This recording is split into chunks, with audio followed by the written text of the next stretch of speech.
Hello everybody, my name is Josiah Nowak and I am 17 years old. My casting is called There Is a Fountain Filled with Love. It's inspired by a hymn by William Cooper called There Is a Fountain Filled with Blood. That hymn talks about how Jesus Christ died on the cross for our sins to save us from going to hell. Now let's talk about what I actually did to make my casting.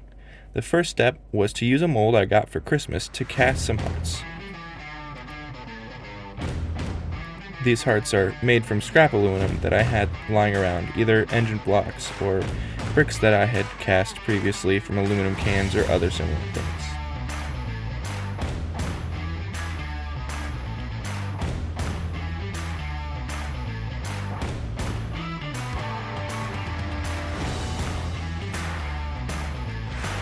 Then I removed the hearts from my mold, and then I quenched them to cool them off. After this was my first real step to make the fountain. What I did was put the hearts that I had cast into some green sand, and then I poured hot aluminum, molten aluminum, on top of them. Now there is one issue with this, and that is that the bond between the hearts and the aluminum is a mechanical bond. So unless I have the hearts sticking up out of the mold enough, they'll fall out because they won't actually be bonded by the two materials melting together.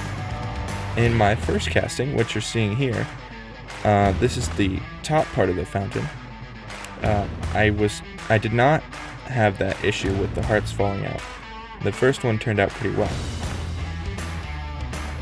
This was also my first time working with green sand, so I was a little bit worried that it might explode from having too much water in it, but thankfully it did not.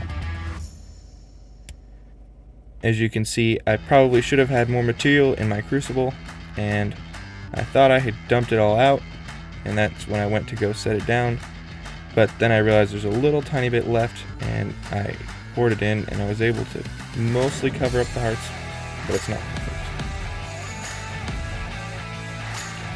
Then I removed it from my green sand, and then it was on to casting the base plate. And I actually ran out of scrap aluminum, so I had to melt these Mickey Mouse figures that I had cast earlier. So this was my first attempt at the base plate, and this one had a couple different issues. The first issue was the walls being the wrong shape. I didn't like how they looked, and so I decided to redo it because of that. But also, the hearts, like I was talking about earlier, only have that mechanical bond. In this one, they did fall out. So I needed to make sure they were sticking out of the sand a little bit more. Also, you can see there is some bubbling there, which means I didn't get the water out completely from the green sand. But thankfully, like I said before, it didn't explode. And nobody was hurt.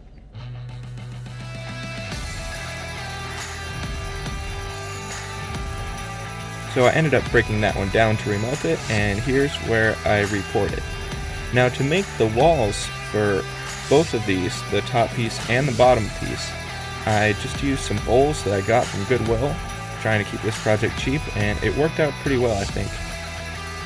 I was originally planning to do 3 pieces, a top piece, a middle piece, and a bottom piece, but I decided that was going to be too much work, and I didn't have anything big enough to pour that much material into the mold. As you can see, I'm still a little bit short on material for this base plate, and I had that crucible pretty full.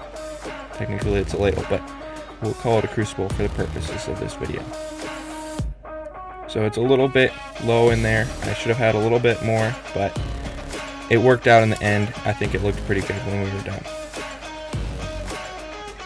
So here it is, propped up on some sockets just to get you an idea of what it's going to look like, but it still had a lot of flashing on it, so I needed to grind all of the flashing off to make the wall smooth and make it look a lot better. So I did that. Thank you to my dad for filming this part and for letting me use a bunch of belts, because I ended up breaking I think 3 or 4 belts in this process just from how much pressure I was putting on the belts, because I was trying to remove so much material.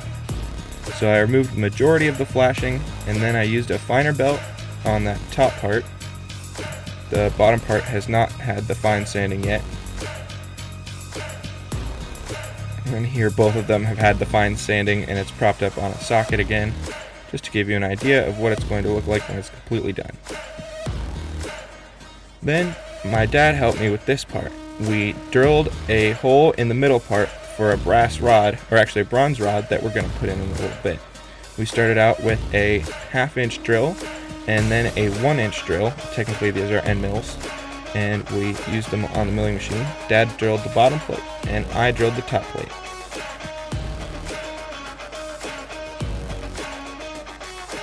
As you can see here, this is the top plate.